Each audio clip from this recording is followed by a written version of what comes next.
How does liability for California real estate brokers and real estate agents work?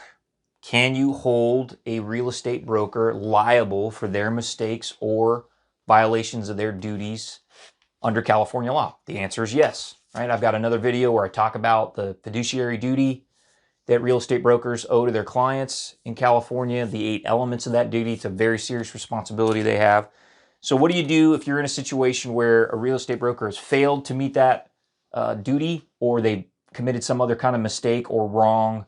What can you do about it? Under what circumstances can you basically take legal action against them? So there's 3 or 4 things that you have to make sure of before you try and bring a claim against your real estate broker.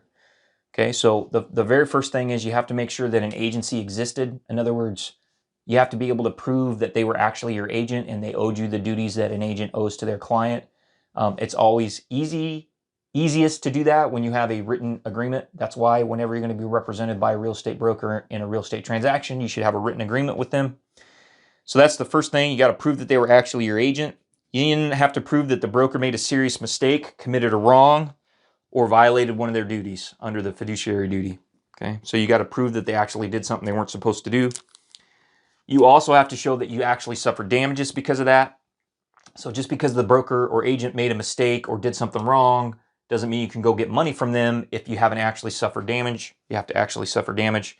And it has to be within the statute of limitations. So in California, our statute of limitations for real estate agents and brokers as a general rule is 2 years. So you have from 2 years of discovery of the problem to make a claim against your agent.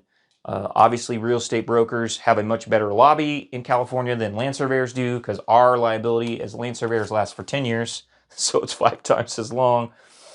So you've got to you got to bring your claim within the statute of limitations. By the way, if you're in a situation like this where you think your real estate broker has failed to do their job, you should always consult with a land attorney, right? Talk to a land attorney and figure out what your options are, okay?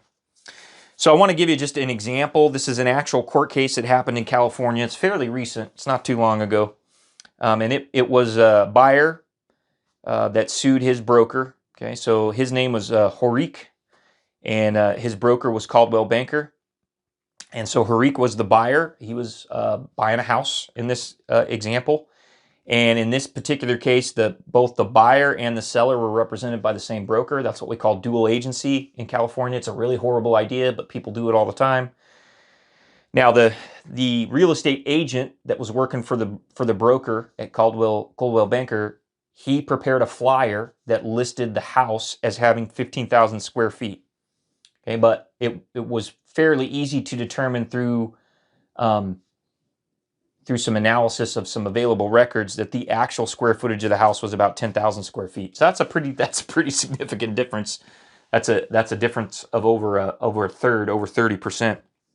So in that situation, the buyer, Horiki, sued the broker and said, "You didn't meet your duty of care. You didn't meet your fiduciary duty to me. You sold me a house that you said was 15,000 square feet, and turns out it was only 10,000 square feet." And so that went to the courts. So what did the California courts decide? They decided, yeah, the buyer's right. The broker had an obligation to make sure that the square footage of the home was reasonably what was being advertised, and the broker failed to do that, and Horiki was awarded damages. So what's the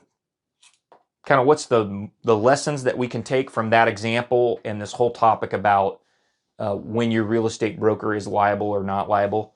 That the main lesson is hire a good broker. You don't want to be in a situation where you have to sue your broker because they didn't do a good job, right? It's hard to do. You only have a 2-year window to do it in. You've got to prove that they really goofed something up and that you suffer damages. So you want to avoid all that. You want to hire a good broker. You want to make sure that they're going to ask the right questions. You want to make sure that they earn their commission. So do some homework up front. Be very careful who you select to represent you in a real estate transaction, and try and avoid being in a situation where you have to sue your broker to begin with.